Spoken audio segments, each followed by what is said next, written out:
খাদ্য কি এবং খাদ্যের কাজ কি? উপস্থাপনায় আমি মোহাম্মদ মুর্তাজুল ইসলাম। খাদ্য কি?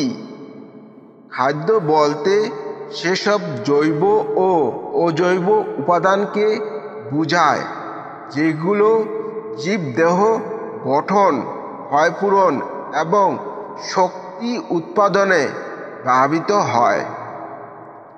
খাদ্যের কাজ কি? 1. খাদ্য দেহের ক্ষয়পূরণ ও বৃদ্ধি সাধন করে। 2. খাদ্য দেহের তাপ ও শক্তি উৎপাদন করে। 3. খাদ্য শরীরের অভ্যন্তরের ক্রিয়াকলাপ নিয়ন্ত্রণ করে এবং শরীরকে সুস্থ, সবল ও কর্মক্ষম রাখে। খাদ্যের জৈব ও অজৈব উপাদান বলতে কি বোঝায়? জৈব উপাদান: কার্বন মিশ্রিত যৌগসমূহ যেমন আমিষ, শর্করা, চর্বি, নিউক্লিয় প্রোটিন ও নিউক্লিক অ্যাসিড ইত্যাদি।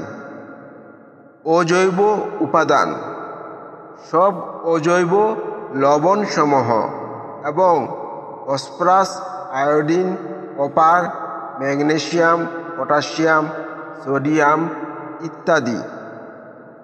খাদ্যের উপাদান কয়টি?